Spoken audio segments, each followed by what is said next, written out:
Bem-vindos ao nosso Pode Sim. Hoje nós vamos para o capítulo 50 do livro A Grande Espera, no Santuário do Carmelo. Lembrando que o nosso livro, o livro que a gente está trabalhando aqui, ele tem 51 capítulos, Possivelmente concluiremos ele no nosso próximo encontro. Na verdade, o capítulo 51 é um pouco maior, vamos ver como é que a gente trabalha ele, mas o 50 é bem menor, certamente vamos concluir no capítulo de hoje. Para vocês que fazem parte dos 95% que ouvem o Pode Sim e não votaram, aproveite, estamos na última semana, não cai o dedo. Consultamos amigos espirituais, eles disseram que não vai cair o dedo de ninguém se votar, tá certo? Não há perigo, apenas vote, porque estamos aqui decidindo até a próxima semana o modelo do nosso próximo, dos nossos próximos programas Pode Sim. Bem, deixemos de conversa e vamos ao capítulo 50. Para quem não lembra, os nossos amigos, Marcos, Lisandro, Josafá, Joel e outros estavam a caminho do Santuário do Carmelo, um monte famoso que tem muitas histórias aí registradas no Antigo Testamento, tá certo? O último programa foi sobre um encontro com outros companheiros de um outro grupamento essênico, possivelmente o de Qumran, e aí a gente viu que eles já estavam com uma série de problemas, estavam comprometidos, estavam fazendo o famoso culto à riqueza hoje, que já chegou ao extremo, e aí não teriam condição de acompanhá-los naquelas tarefas. Bem, esse foi o Pode Sim anterior, o 40, estamos no 41. Eles chegam próximo ao Monte Carmelo. E aí Marcos descreve o santuário, quando ele diz o santuário assemelhava-se à modesta habitação comum e nada apresentava exteriormente que se lhe revelasse a posição sagrada. Comecemos aqui com uma reflexão que precisa ser ouvida com o coração, tá certo?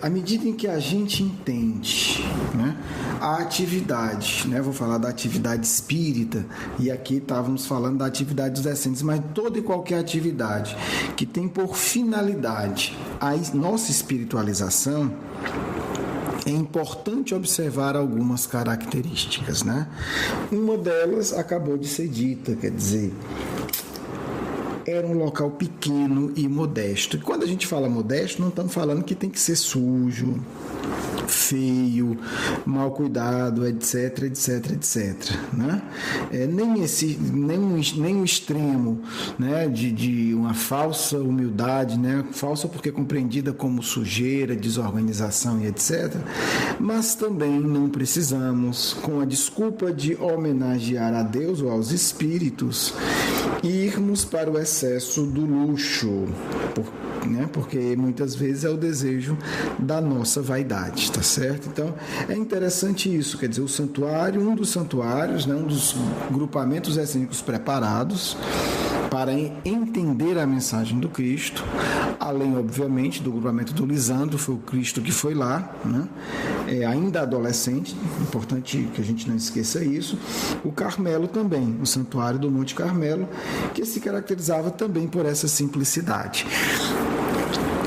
O que é que isso tem a ver com o Espiritismo? O que é que Kardec diz? Então, a gente tem essa referência dos essênios, a gente tem uma referência ainda mais valiosa para nós, cristãos, que, de todas as denominações que respeitamos, que vemos na figura do Cristo um verdadeiro mestre, que o Cristo também não teve muitos discípulos próximos. O que eu quero dizer é o seguinte: o grupo que Jesus trabalhava, o processo evolutivo, o processo educativo mais direto, era um grupo pequeno.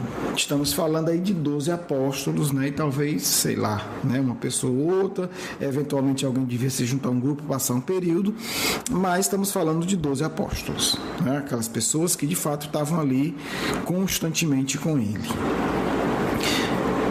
Por que isso é importante? Porque nós vamos falar uma coisa que Kardec coloca no Livro dos Médiuns, já no final, onde ele fala da organização dos centros espíritas. E sabe o que Kardec sugere? Um doce feito de fluido espiritual para que não engorda, né? E é mais delicioso para quem acertar. O que é que Kardec fala a respeito do tamanho dos grupos espíritas? Kardec vai explicar uma série de questões que estão embutidas no que eu disse. Quer dizer, num grupamento pequeno ocorre afinidade espiritual, ocorre integração maior entre os encarnados e, consequentemente, entre os desencarnados. Num grupamento menor, nós temos menos espaço para calúnia e para intriga, porque as pessoas se conhecem, são próximas, tem uma possibilidade real de desenvolver relações verdadeiras. Como consequência direta e imediata, nos grupamentos grandes, tudo isso fica muito mais complicado. Kardec vai colocar que as melhores comunicações sempre foram nos grupos pequenos, né? Ele chamava de reuniões íntimas, reuniões familiares, né? Feitas ali, né, em casa das famílias, com poucos convidados, na sala ali, né? Na sala de visita com poucos convidados e convidados próximos. Isso é fundamental, porque para que tenhamos fenômenos mediúnicos mais interessantes, é preciso criar esse ambiente. Se a gente fizer um rápido retrospecto na própria história do Espiritismo, veremos que as grandes obras foram recebidas em grupamentos pequenos, né? Em grupamentos pequenos, no Brasil e no exterior. Então, vamos para Kardec. O que é que Kardec diz além disso? Ele vai falar que a própria administração é mais fácil, né? Óbvio. Se a gente tem uma sala alugada, ou se a reunião é na garagem da casa de alguém, num ambiente adequado, né, do ponto de vista físico mais pequeno, tudo é fácil, né? A conta de luz é mais fácil, o aluguel é mais fácil caso haja, a limpeza é mais fácil, quer dizer, qualquer coisa que venha a ser necessário, uma pequena reunião se resolve. Kardec vai ser um pouco mais rigoroso do que eu estou sendo aqui, tá certo? Por favor, quem tem interesse nesse tema, leia, porque é importante ter essa reflexão, né? E nós estamos falando do futuro, tá certo? O que já está, já está. Kardec vai falar o seguinte, que o ideal do centro espírita é que ele tenha de 15 a 20 pessoas. Livro dos Médiuns, consultem. Kardec chega a afirmar o seguinte: é melhor, né, termos, 20 centros espíritas com 20 pessoas do que um centro espírita com 400. Quer dizer, Kardec dá referências matemáticas. E não é por acaso. Kardec vai defender esse grupo de 15 a 20 pessoas, por quê? Porque nesse grupo é possível isso, né? Cristo colocou, né, elegeu 12. Kardec, que fundou, estruturou e coordenou como presidente, apesar de não querer, mas era sempre reeleito, né? E se eu tivesse lá, eu tinha votado nele com certeza. A Sociedade Parense de Estudos Espíritas, às vezes havia tensão, porque muitos membros empolgados queriam entupir de gente, aceitar sócios de tudo que era canto e jeito. Kardec sempre segurou com rigor, né, o número de sócios, né, de integrantes da Sociedade Parisiense. Por quê? Porque a obra do Espiritismo é a obra da transformação íntima. E esses ambientes mais tranquilos, com mais sintonia, mais integrados, favorecem. Não estou dizendo que se tiver tudo está automático, mas eles são, segundo defende Kardec, parece que o Cristo também, né, muito mais favoráveis ao processo de integração, de conhecimento e de transformação íntima. Claro, não estou falando de instituições de trabalho social, que de acordo com a estrutura, as características, precisam ser grandes muitas vezes, né? Aí falando do ponto de vista da administração, você muitas vezes precisa de uma estrutura maior para ter escala, né? Às vezes você precisa de um hospital que vai atender determinadas necessidades, vai precisar de equipamentos caríssimos. Você não tem sentido ter equipamentos caríssimos para atender um número ínfimo de pessoas, tá? Então não estou falando disso. Estou falando de grupamentos em que a prioridade é o processo da evolução espiritual, da prática do bem, da autotransformação, da caridade, né? Entendida como o Livro dos Espíritos. benevolência para com todos, indulgências para imperfeições alheias e perdão das ofensas. Então, são esses grupos mais simples, menores, favorecem.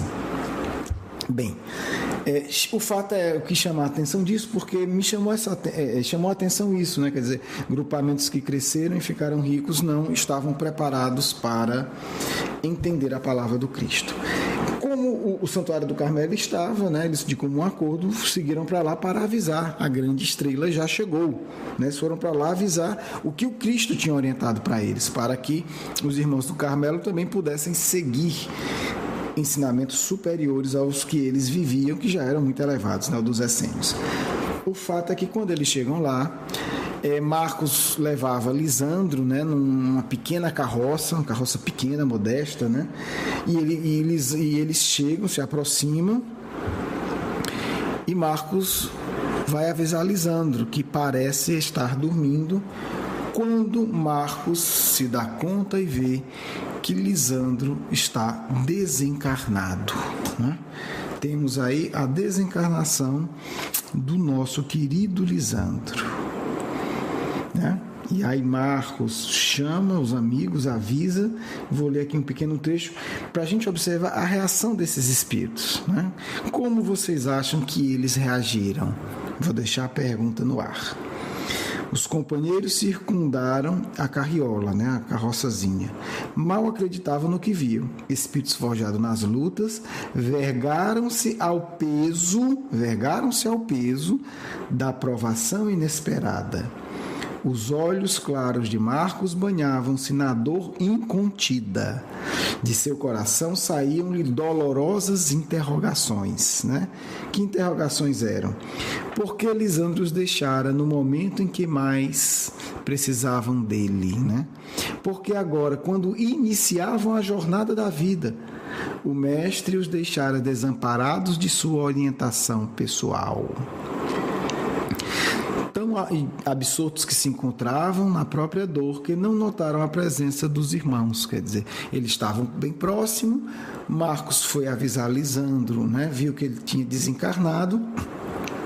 Ficaram absortos nesses pensamentos e, quando se deram conta, os irmãos do Carmelo já estavam.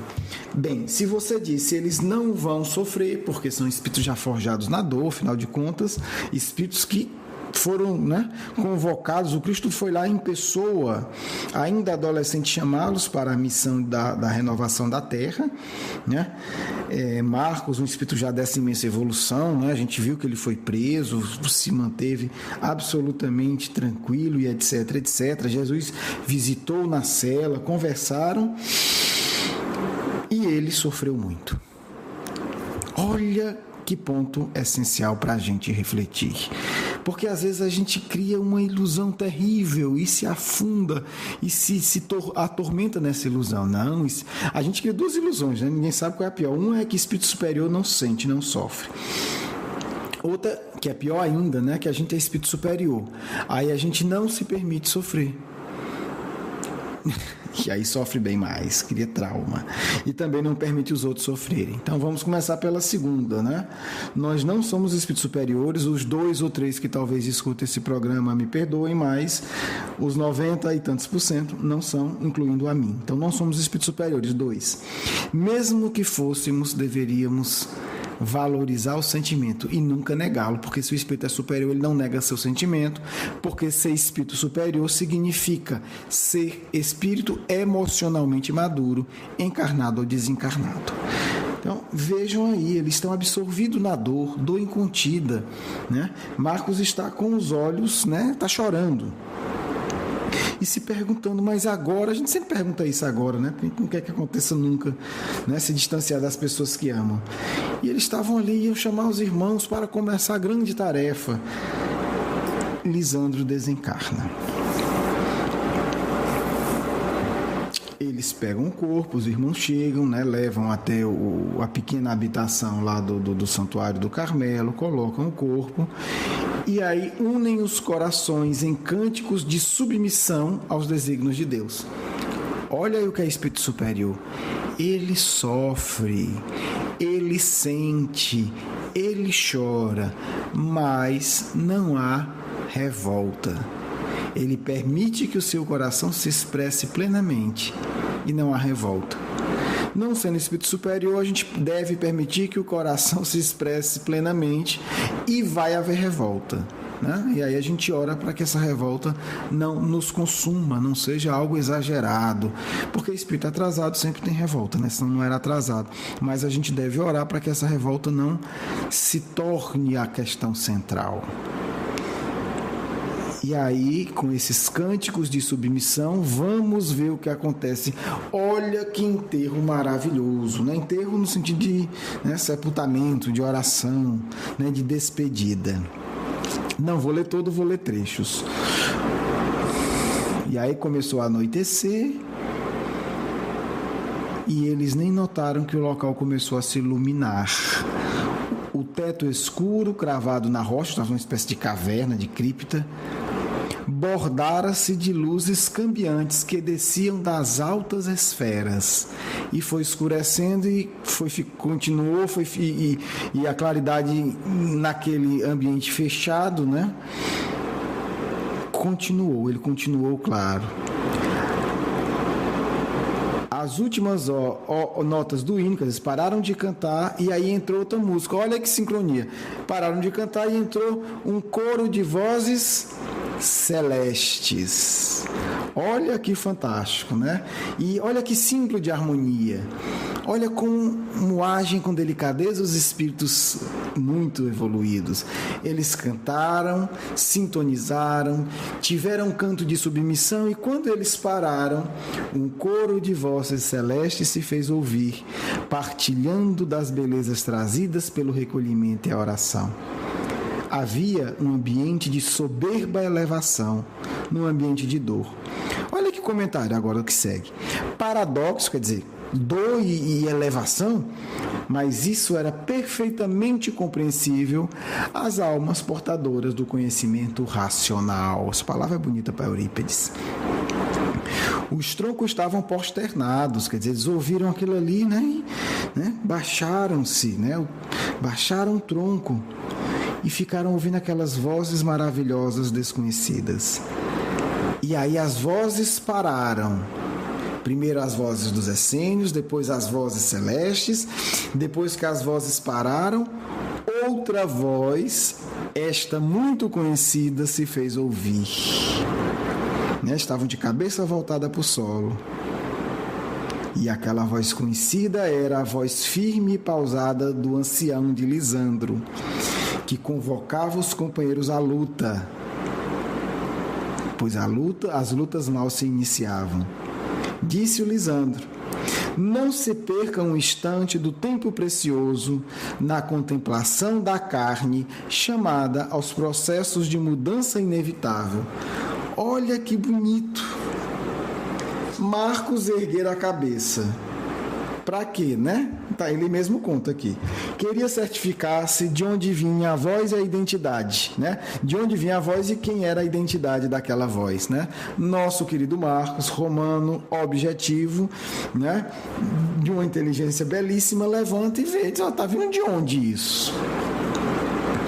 Lisandro encontrava-se mais vivo do que nunca, fulgurante na esplendência da nova roupagem. Estamos falando aqui do perispírito. O ancião já conhecia, né, o discípulo amado, aproximara-se vagarosamente do companheiro querido e concluiu acariciando de leve, com as mãos luminosas, a cabeça do moço. Quer dizer, ele olhou, viu o Lisandro, Lisandro veio e fez um carinho, né, na cabeça do Marcos. Isso é que é um enterro legal, né? Esse, quem sabe a gente um dia participa de um desse, né? O morto vem, tem a voz, tem o cântico de vozes espirituais, depois tem a voz, né, do falecido, e depois o falecido se materializa e consola, passando a mão na cabeça do discípulo amado. E aí o que é que ele diz? Entregai meu corpo aos cuidados do generoso pastor, que se aproxima do santuário com o seu rebanho. E aí o pastor, né, era um jovem pastor. Mas pastor também aí é o símbolo do Cristo, né? O pastor, né, nós o rebanho. Ele fará o necessário. Sigam todos adiante. A obra mal desponta e não deve sofrer atrasos. A grande estrela espera por nós. seguirei convosco até o último dia. E depois, a voz amada prossegue, depois de uma ligeira pausa. E não estaremos sós. Grupos luminosos, equipes avançadas no bem, mobilizam-se para a grande tarefa. Quando ele fala isso, uma imensa chuvas de luz despende-se do teto, com uma afirmação soberba das palavras de Lisandro. E aí ele vai descrever, continua, camadas esbranquiçadas, Quem sabe o que é ectoplasma sabe o que é isso, cintilantes. E aí a gente está falando de um ectoplasma de qualidade excepcional. Sacudiam-se e ouvia-se o som de invisível orquestra, semelhando-se à cascata que rumorejava no dorso da montanha. Acostumados ao silêncio das coisas puras, aqueles essênios de ouvidos disciplinados registraram novamente o cântico das alturas. Os louvores sublimes atestavam a presença de espíritos superiores. Bem, amigos, não precisa muito comentário, Os fenômenos mediúnicos. Vamos trabalhá-los no nosso curso, fenômenos como esse, que ainda não conhece, vá no nosso curso e vá acompanhando que a gente vai estudar passo a passo como esses fenômenos mediúnicos acontecem. Vamos destacar aqui a informação mais preciosa, quer dizer, o suporte espiritual imenso que é dado aos espíritos superiores às tarefas do Cristo. Por isso não precisamos de grandes estruturas exteriores, precisamos de corações educados. Você não precisa, meu amigo, construir um centro espírita para 1000 pessoas, mas nós precisamos construir um centro espírita no nosso coração capaz de amar e, portanto, abrigar mais de 1000 pessoas. Essa é a mensagem, que nós recebemos aí dos nossos queridos irmãos essênios, verdadeiros cristãos, esses os cristãos da primeiríssima hora. Bem, nos despedimos, espero que as reflexões tenham sido válidas, Vamos abrir, como sempre, o nosso Evangelho ao acaso para nos preparar para a nossa mensagem final, do grupo de hoje. Caiu aqui aberto ao acaso, capítulo 19, a fé transporta montanhas, Caiu bem no começo, poder da fé. Quando veio até o povo, o homem se aproximou dele, lançando-se-lhe de joelho aos pés, e lhe disse: Senhor, tende piedade de meu filho, que está lunático e sofre muito, porque cai frequentemente no fogo e frequentemente na água. Eu o apresentei aos vossos discípulos, mas não puderam curá-lo. E Jesus respondeu dizendo: Ó raça incrédula e depravada, até quando estarei convosco? Até quando vós sofrerei? Trazei-me cá esta criança. E Jesus, tendo ameaçado o demônio, ele saiu da criança, e a criança foi curada no mesmo instante. Então os discípulos vieram encontrar Jesus em particular e lhe disseram: Por que não podemos nós outros expulsar esse demônio, esse espírito necessitado? Jesus lhes respondeu: É por causa da vossa incredulidade, porque eu vos digo em verdade, se tiverdes fé como um grão de mostarda, direis a essa montanha: transporta-te daqui para ali, e ela se transportaria, e nada vos seria impossível.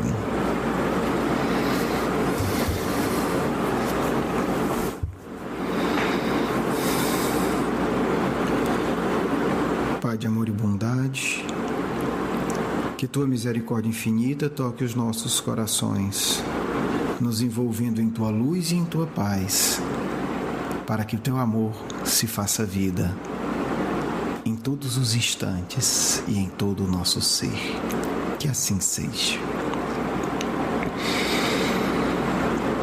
Paz em seus corações, amigos e irmãos em Cristo.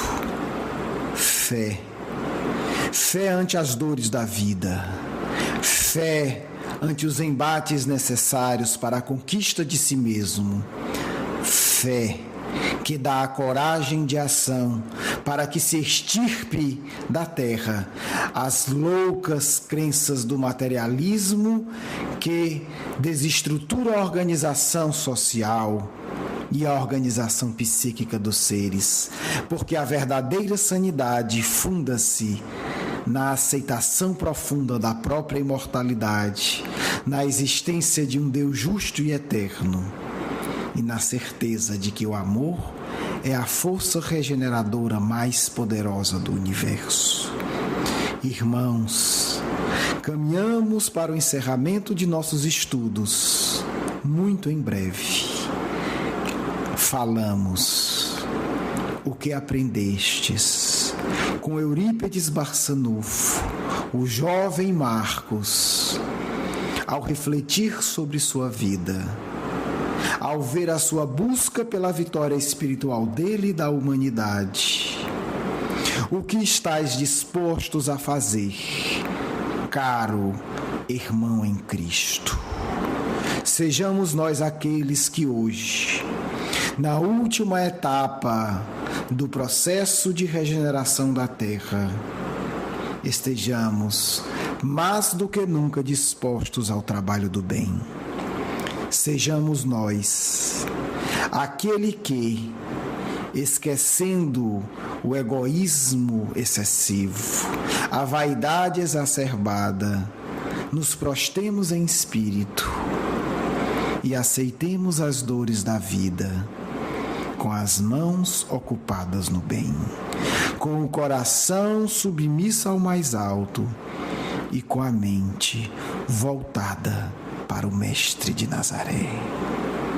Que seja o exemplo de Marcos, que seja a luminosa aparição de Lisandro, não apenas um evento do passado longínquo, mas o exemplo para ser seguido ante o enfrentamento da dor.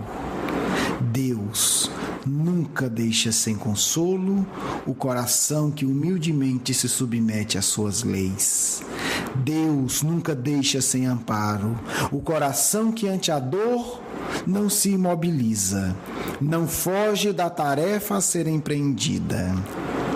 Fazei, pois, como Marcos, aceitai a dor necessária, mas também tendes a fé no futuro, a fé que opera e a fé que cura as feridas íntimas e as feridas sociais, quando age em nome de Jesus. O tempo é de reflexão. Sombrio será o futuro daquele que, absorto nas loucuras materiais, não tem tempo para si mesmo, envolto apenas nas lutas do mundo e iludindo-se que o Cristo é atividade secundária. Luminosa será a experiência daquele que, como Marcos, com o coração dilacerado e numa cripta sombria, ao olhar o corpo do Mestre amado, eleva-se a Deus. Porque vos asseguro, a cripta se iluminará e o pastor virá em auxílio, e a missão será realizada e a paz verdadeira conquistada. Coragem, avante! Do alto Cristo nos olha e guia. Sejamos nós, hoje, os discípulos da verdade. Caibar.